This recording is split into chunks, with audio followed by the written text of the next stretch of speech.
Chapter 1. A World Divided. The year is 1945. The war is over. Cities are destroyed. Millions are dead. But peace? It is fragile, uncertain. The world should be safe now, but it is not.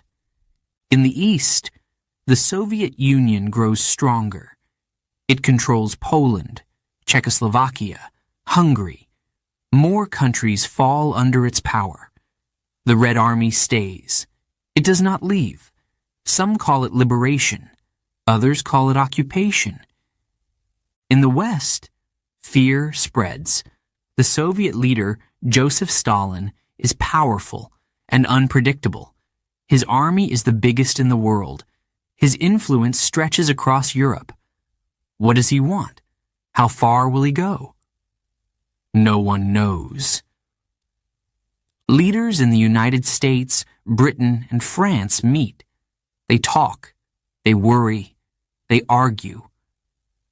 We need to stop Soviet expansion, they say. But how? They remember the war. They remember Hitler. They remember how appeasement failed. They cannot make the same mistake again. A new conflict begins, not with guns, not with bombs, but with fear. The Cold War.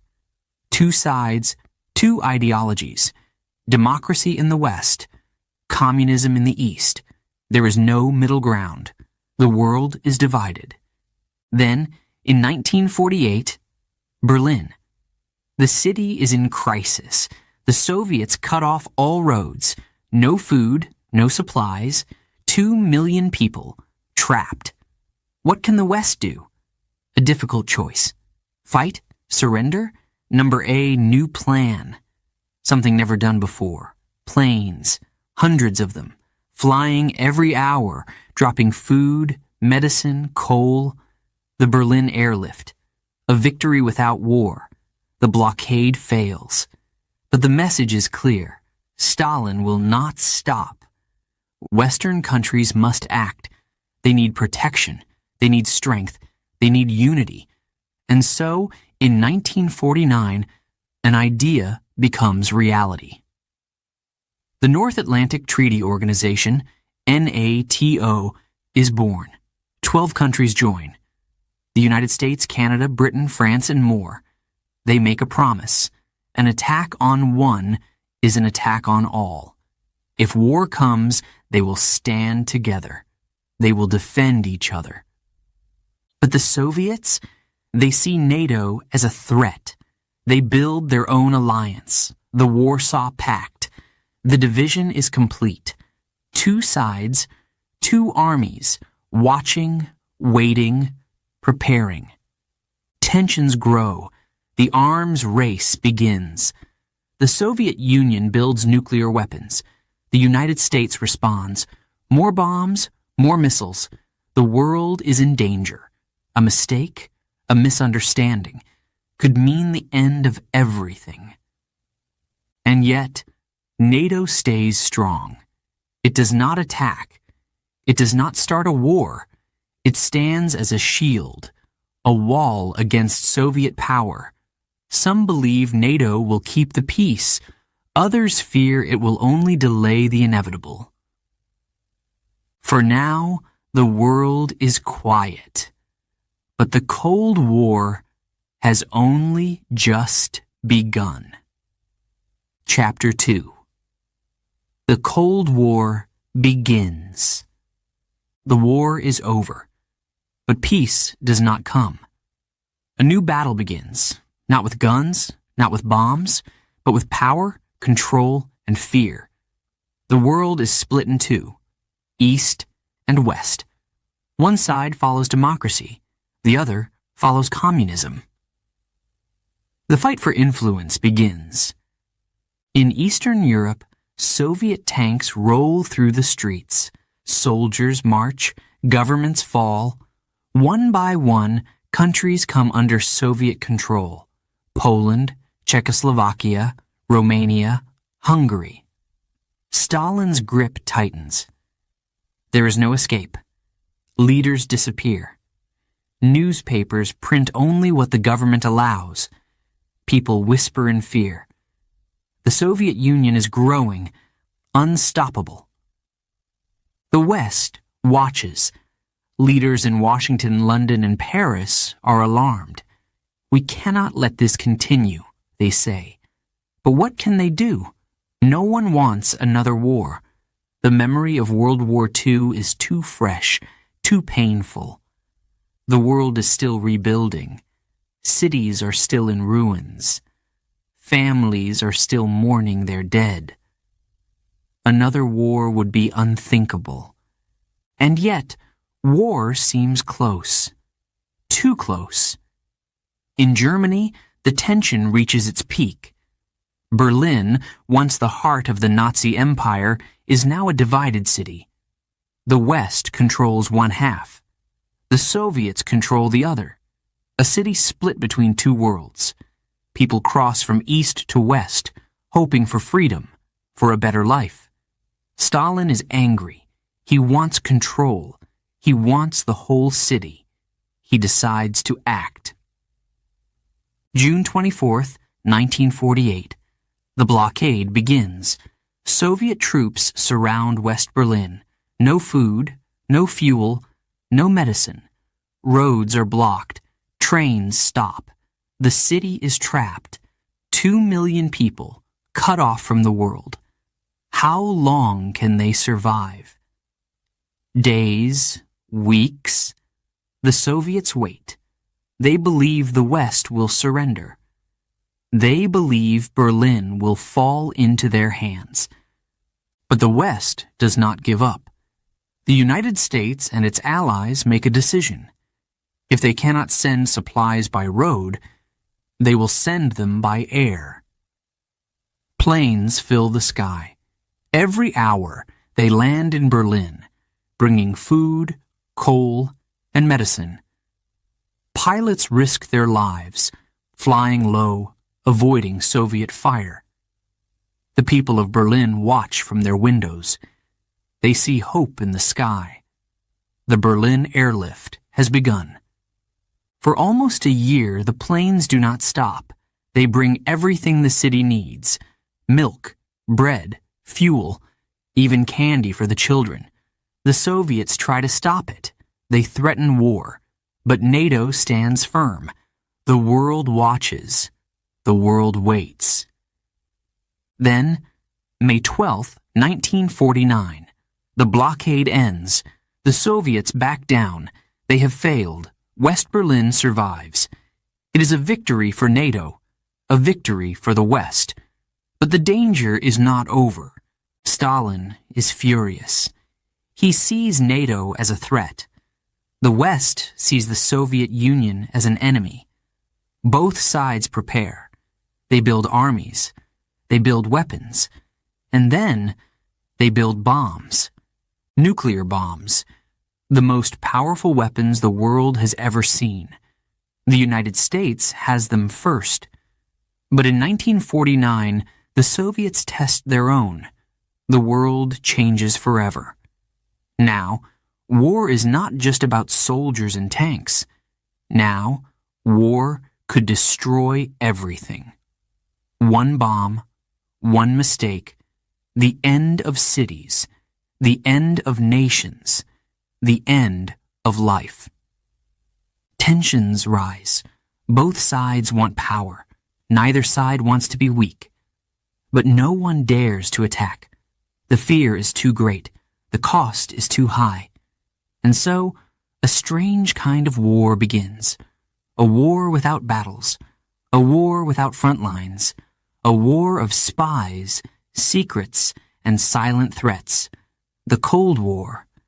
The West and the East watch each other closely. Who will act first? Who will make the next move? The Cold War is just beginning, and no one knows how it will end. Chapter 3. The Soviet Threat. The world is changing, and it is changing fast.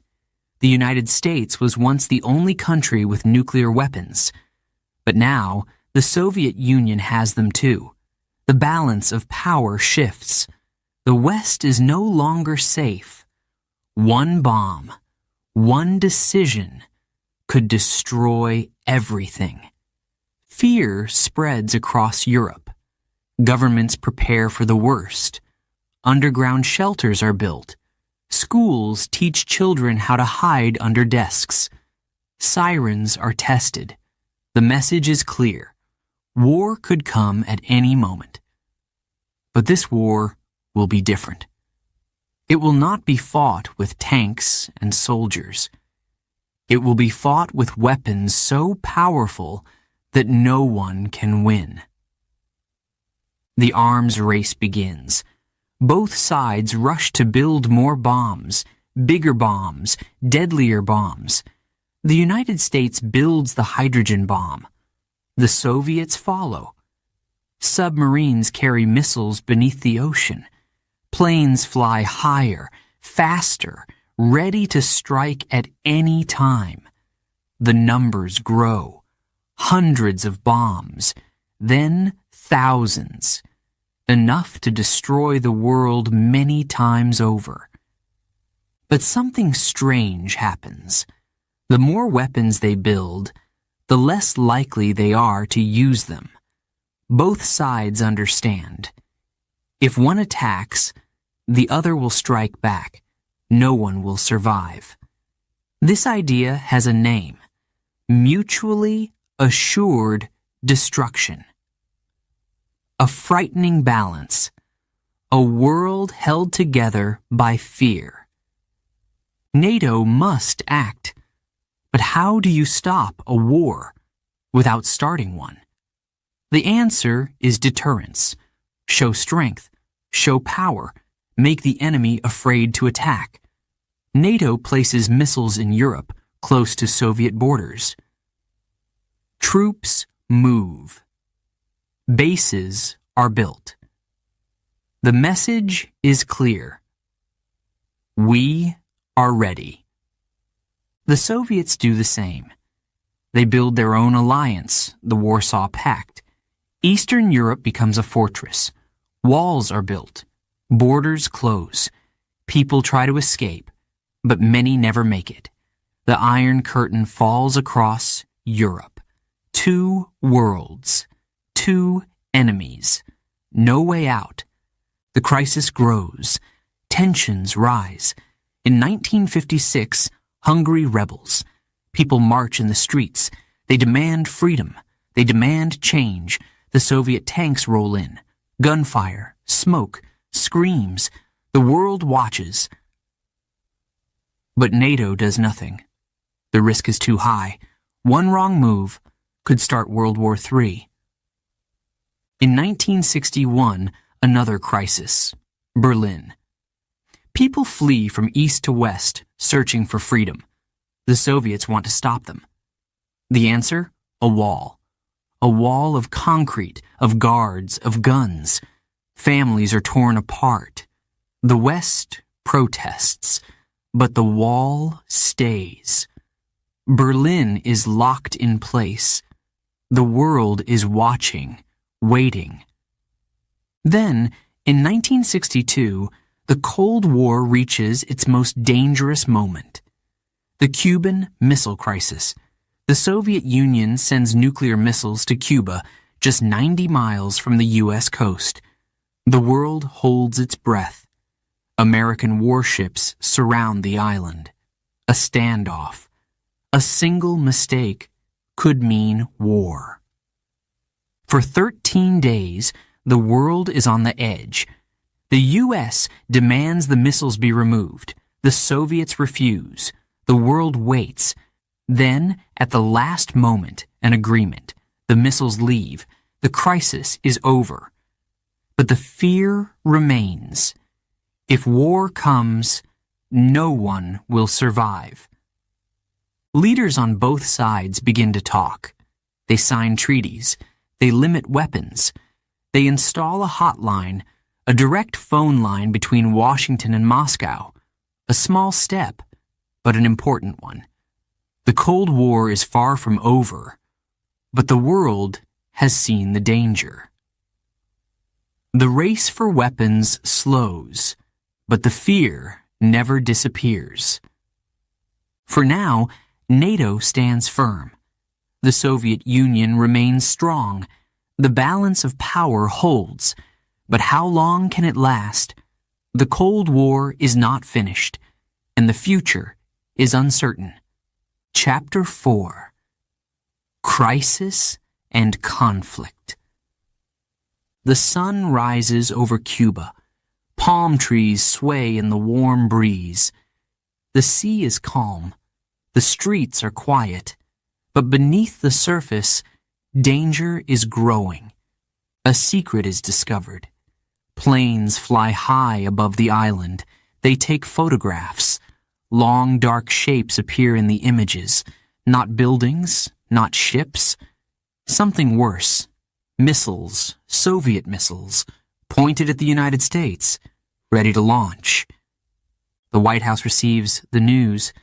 Shock, fear, anger. The President, John F. Kennedy, gathers his advisors. The message is clear. This cannot stand. But what can they do? Bomb the sites? Invade Cuba? Block the island? Every choice is dangerous. Every choice could lead to war. The world listens. Radio stations repeat the news. Newspapers print bold headlines. Television screens show maps with red circles. Miami, Washington, New York, all in range. The Soviet Union has gone too far. The United States will not back down.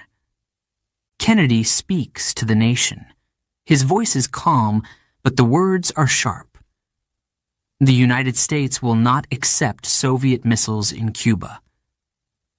A blockade is announced. No ships will be allowed in. No weapons will reach the island. The world holds its breath. Soviet ships are on their way. Will they stop, or will they push through? One mistake, one shot, and the world will be at war. The tension is unbearable. In homes, people listen to their radios. In schools, children practice hiding under desks. In the streets, conversations are whispered. What will happen next? NATO watches. Allies stand together. Britain, France, Canada, they support the U.S., but they know the risk. If war begins, no one is safe. Nuclear weapons could destroy entire cities. Millions could die. The Soviet leader, Nikita Khrushchev, faces his own decision.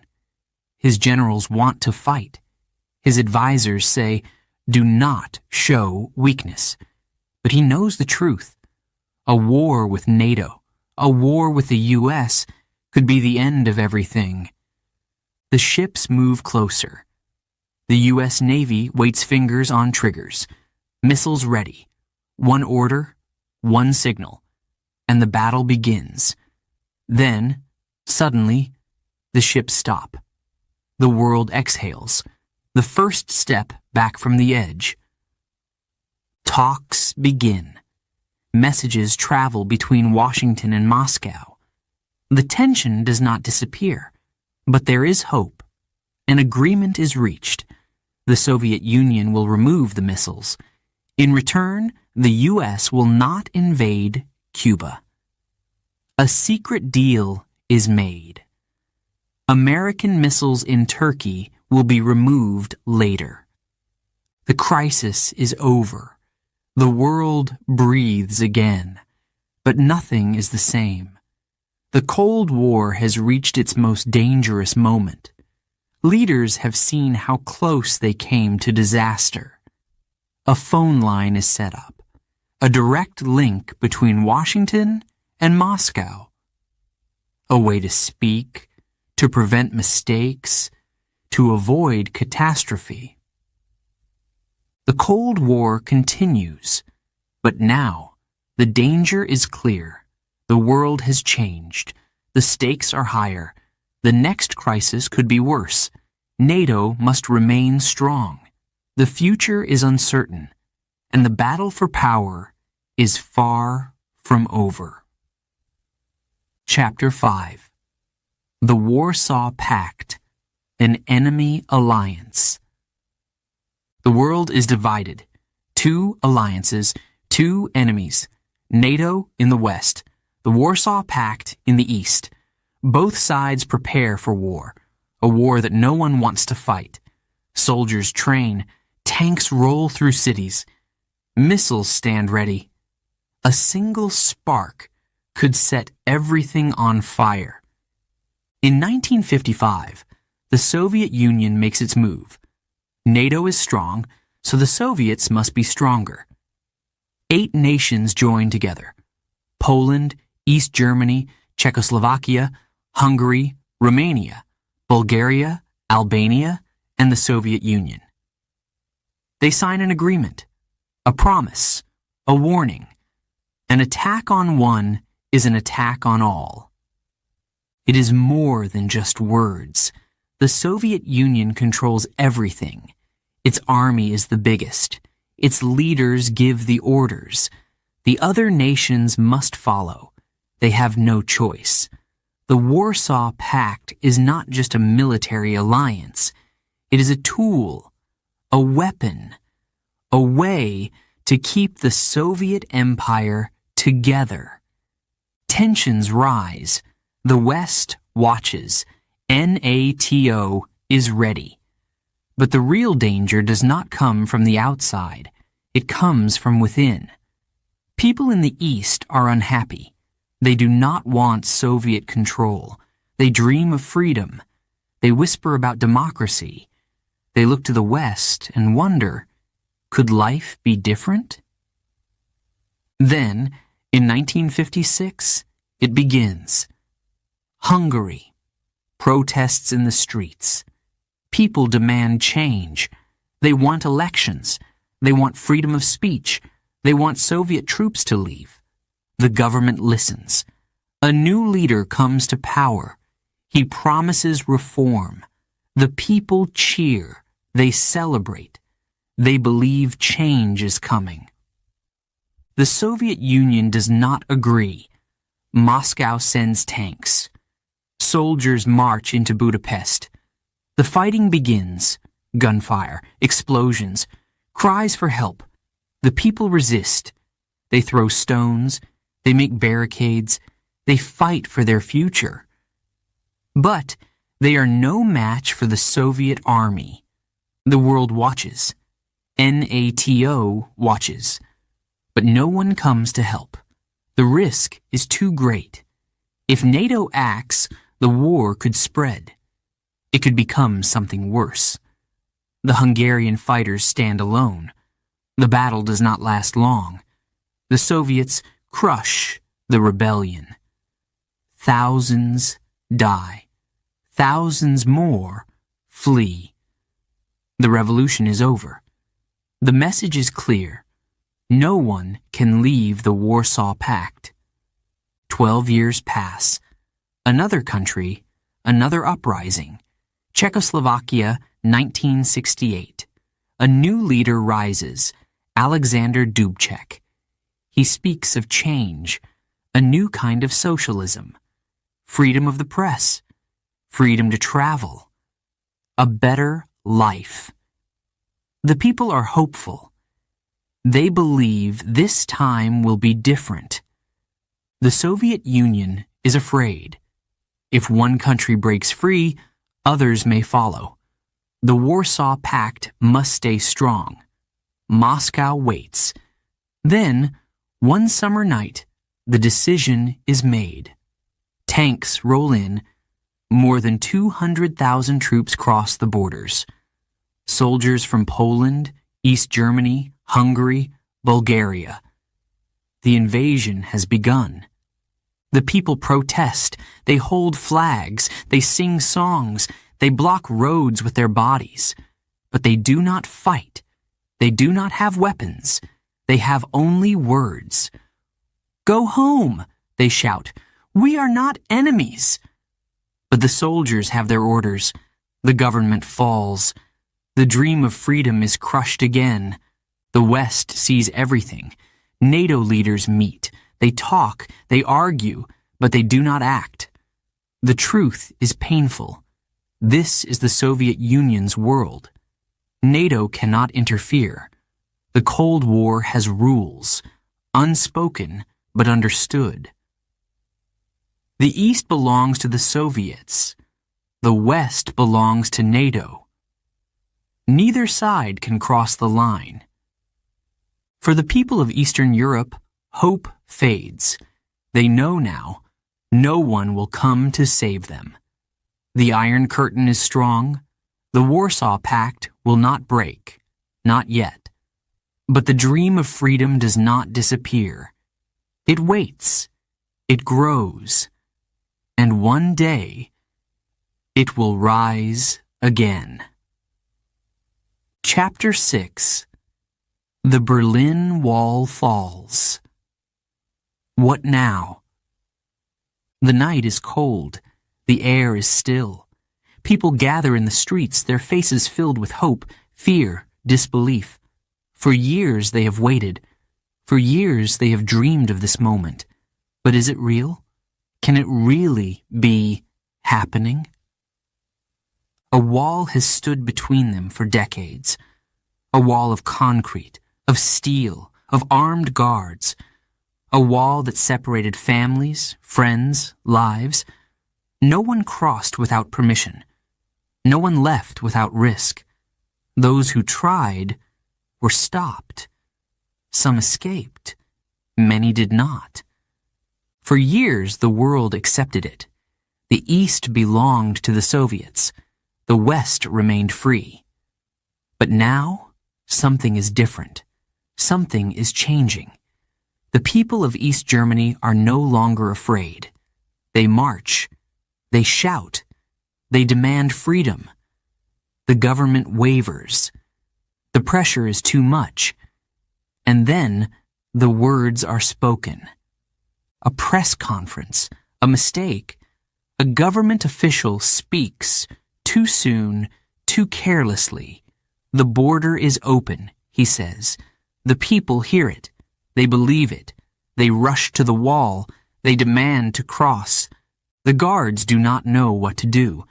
Their orders are unclear. They wait. The crowd grows. Thousands now, pushing, calling, celebrating. Then a single moment. One decision. A gate opens. A rush of people floods through. Families embrace. Strangers cheer. Tears fall. The world watches. Television screens show the impossible. People climb the wall. They take hammers, chisels, bare hands. Piece by piece, the wall begins to break. Concrete crumbles. The symbol of division, of control, of fear, falls. The Cold War is over. But what now? NATO was created to stand against the Soviet Union. The Soviet Union is gone. Some say NATO should end, that its purpose is finished. But others see a different future.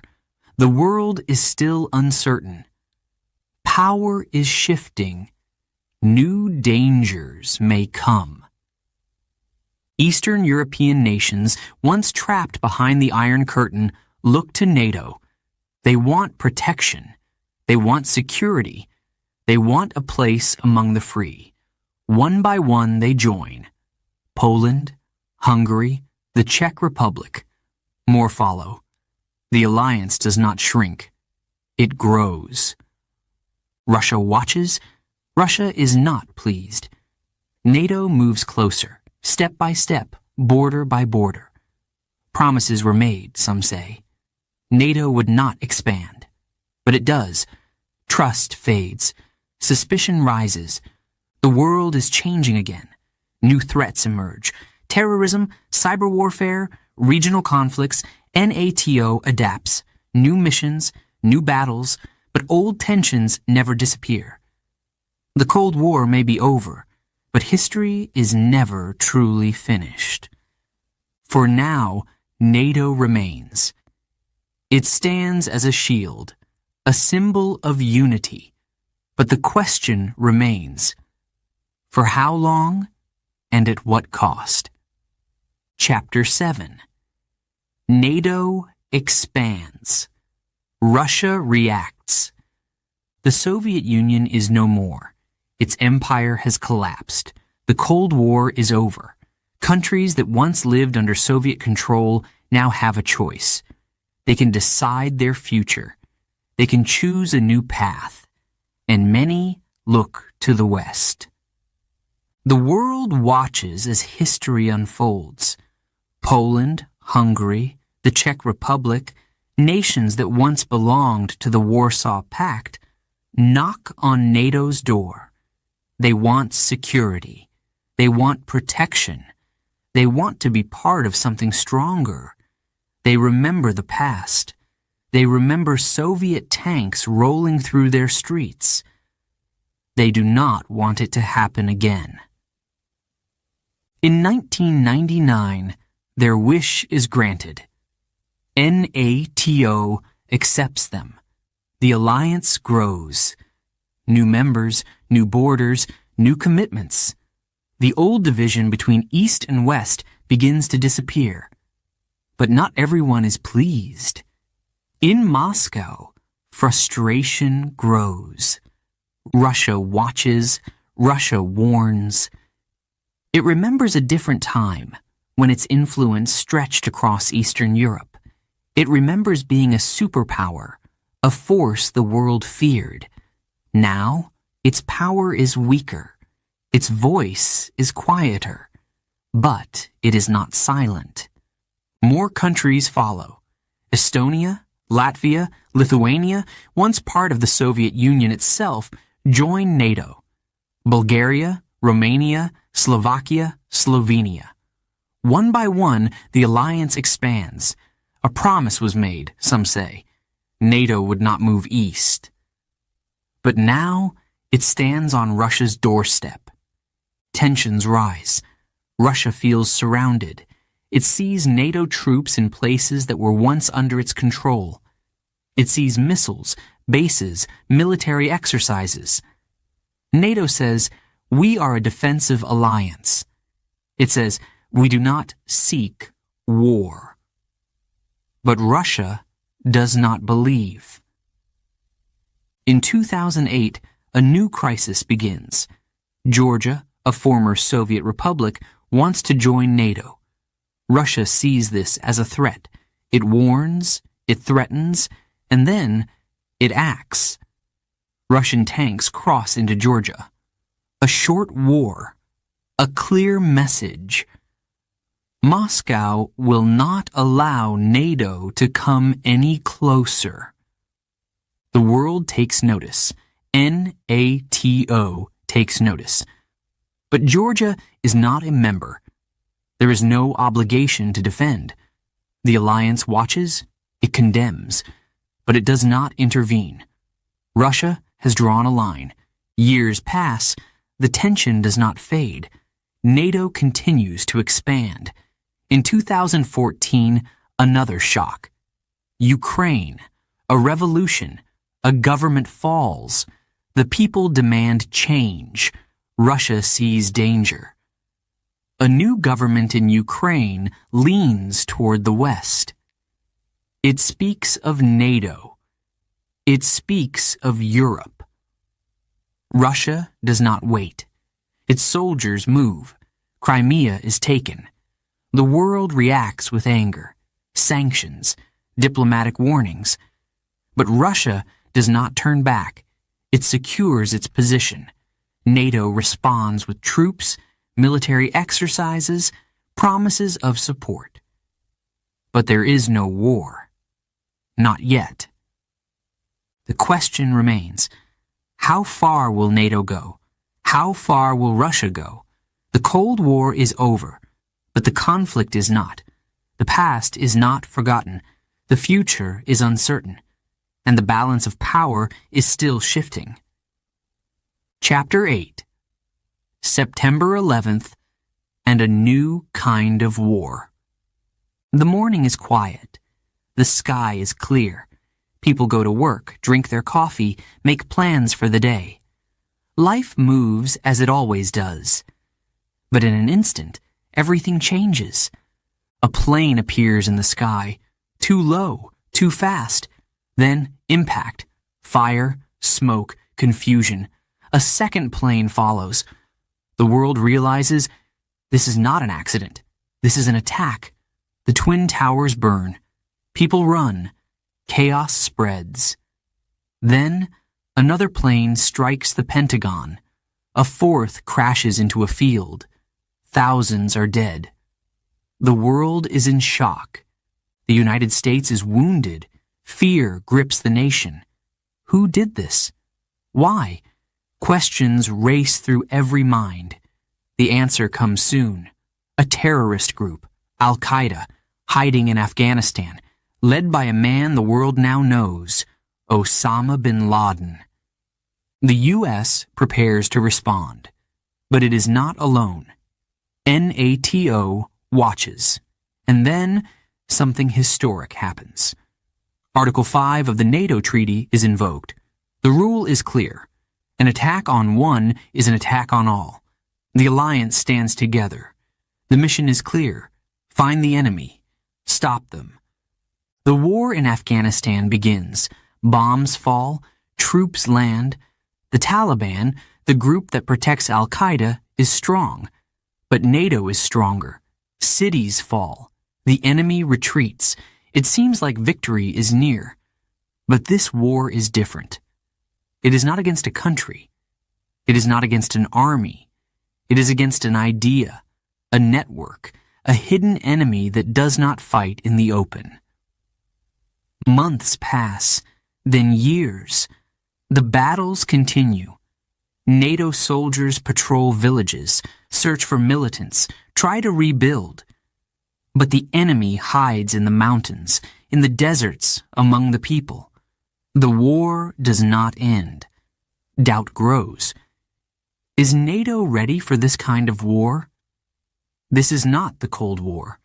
There are no borders to defend, no armies to face. The battlefield is everywhere, and the price is high. Soldiers die. Resources are drained. Public support fades. Then, after years of searching, a message comes. A mission has been completed. Osama bin Laden is dead. The world takes a breath. But the war is not over. The Taliban regroups. Attacks continue. After 20 years, NATO makes a decision. It is time to leave. Troops withdraw.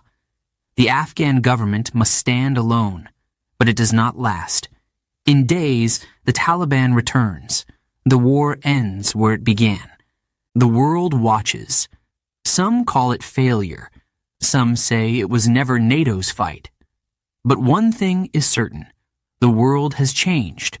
War is no longer just nations against nations. It is different now, and NATO must change too.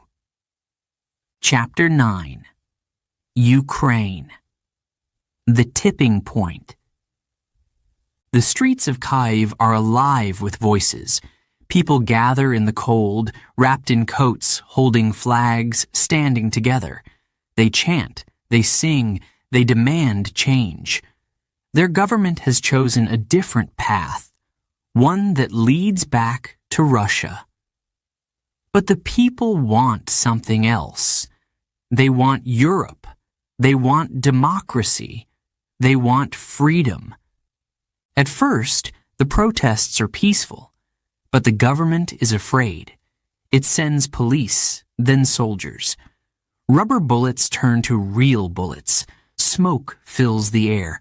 The world watches as the conflict grows. The people refuse to back down. They build barricades. They fight. They fall.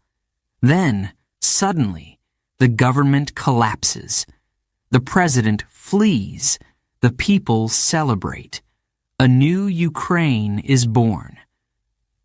But far away, in Moscow, another plan is unfolding. The Kremlin sees chaos, sees an opportunity. Russian soldiers move, quietly, quickly, without warning. Crimea is surrounded. Military bases fall without a fight. The Russian flag is raised. A part of Ukraine is gone. The world reacts. NATO holds emergency meetings. Leaders speak in strong words. Sanctions are placed, but no troops are sent. No war begins. Russia says Crimea has chosen its future. NATO says it is an invasion. But neither side takes the first step toward battle. Then, the war spreads.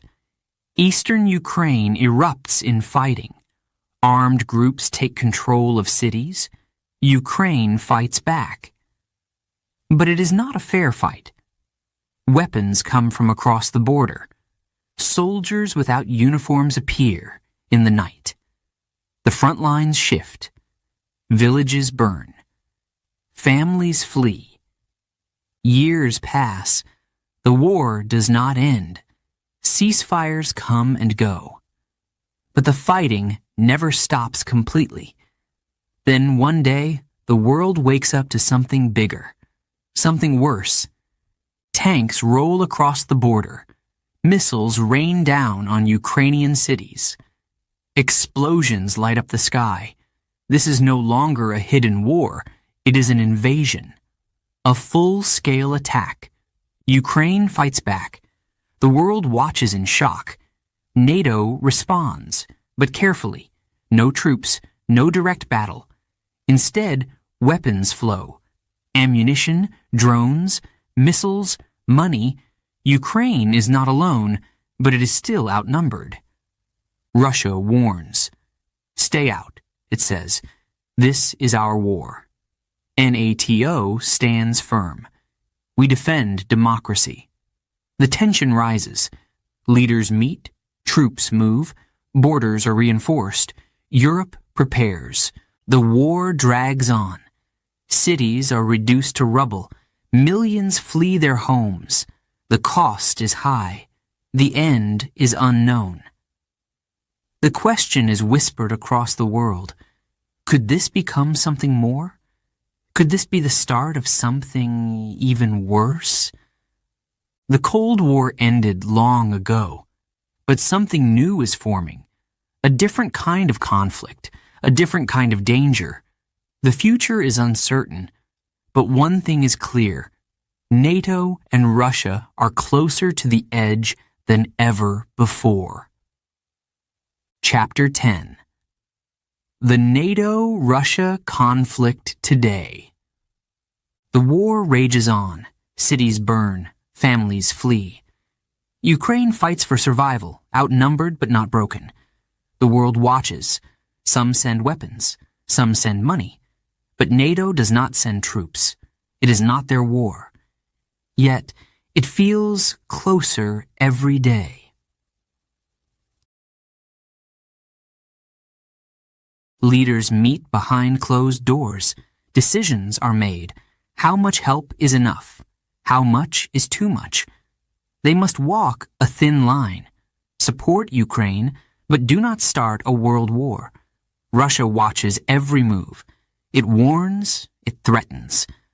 The message is clear. Stay out. But NATO does not back down. Along the borders, soldiers stand ready. Poland, Estonia, Latvia, Lithuania. Bases grow. Tanks arrive. Fighter jets patrol the skies. NATO strengthens its front. A clear signal to Moscow. This far, no further. The threats do not stop. Nuclear warnings, cyber attacks, misinformation spreads like wildfire. Trust is fragile. The world holds its breath. Could this be the start of something more? A new Cold War? Or something worse? Sanctions hit Russia hard. Its economy shakes. Protests rise. But the Kremlin stands firm. We will not lose, they say. The battle continues. The cost grows. Both sides dig in. Peace talks come and go. But no one surrenders. Tensions rise beyond Ukraine. Finland and Sweden, once neutral, seek NATO's protection. A historic change. Russia is surrounded. More borders, more bases. Moscow calls it a provocation. NATO calls it defense. The divide grows deeper. The world is different now. It is no longer just NATO and Russia. China watches closely. Iran, North Korea, silent but waiting. Alliances shift. A single spark could light a fire, and once it begins, no one knows how it will end. For now, the war continues. The future is uncertain. NATO stands firm. Russia does not yield, and the world waits, hoping that history does not repeat itself. Chapter 11. NATO's biggest challenges. The world is changing. New threats, new wars, new enemies. But NATO remains. It was built to defend, built to protect, built to stand strong against any danger. Yet now questions grow. Some ask if it is still necessary. Some wonder if it is strong enough. Others fear it is too powerful. Inside NATO, voices clash. Leaders argue. Who should pay? Who should fight? Some nations spend more, some spend less. The United States carries the greatest burden. It demands fairness. Europe must do more, it says. Some agree. Some resist. The debate does not end. The battlefield is different now. No longer just tanks and soldiers. No longer only about borders. Wars are fought in cyberspace. Attacks come without warning. Hacking, misinformation, silent weapons that cannot be seen but can cause chaos. NATO must prepare for the unseen enemy. Terrorism remains a shadow over the world. The wars in Iraq, in Afghanistan, in Syria, NATO was there. Troops were sent, battles were fought, but victory was unclear. Some say NATO failed. Some say it was never its fight. Now, NATO faces the question, should it intervene again, or should it stay away? Tensions inside the alliance grow. Some leaders question their loyalty. Some nations move closer to Russia, to China. Trust is tested. Alliances are shaken. Yet NATO still stands. Its members still meet. Promises are still made. An attack on one is an attack on all. But do all nations believe in those words? In the East, Russia watches. In the Pacific, China rises. The world is no longer the same. NATO was made for one enemy. But now, the threats are many. Can it face them all? Can it survive in a world that no longer looks like the one it was created to protect? For now, NATO holds together. But the cracks are visible. The future is uncertain. The world waits to see what comes next. Chapter 12. The future of NATO. The world is uncertain. Conflicts rise, technology advances, old alliances are tested, new enemies appear. The question is no longer just about war. It is about power. It is about survival. NATO was built for the past. But can it face the future? The alliance stands at a crossroads. Some say it must grow. More countries, more strength, more unity. Others say it must change. Focus less on military force, more on diplomacy, intelligence, and new technology. The battlefield is no longer only land, air, and sea. Now it is cyberspace. Satellites, artificial intelligence. The fight is silent, invisible, unpredictable. In Eastern Europe, Russia remains a threat. Its war in Ukraine has shaken the world. NATO responds with weapons, with sanctions, with military presence. But the war drags on. It is a test, a warning. If Ukraine falls, who is next? The Baltic states? Poland? The question lingers. NATO must decide how far it is willing to go. Beyond Europe, new challenges rise. China grows stronger. Its military expands. Its influence spreads. NATO was made to counter Russia. But can it also stand against a rising China? Should it? Some members say yes. Others hesitate. A shift in focus could mean a new kind of Cold War. Inside the alliance, there are cracks. Some countries question their place. Some leaders doubt NATO's future. Trust must be maintained. Promises must be kept. If one nation falls, will the others stand? The world is watching. Enemies are waiting. A single moment of weakness could change everything. The future of NATO is not only about war. It is about peace, about diplomacy, about cooperation. Can it prevent conflicts before they begin? Can it adapt before it is too late? The answer is unclear, but one thing is certain. NATO's story is not over. The next chapter is still being written, and the world will be watching.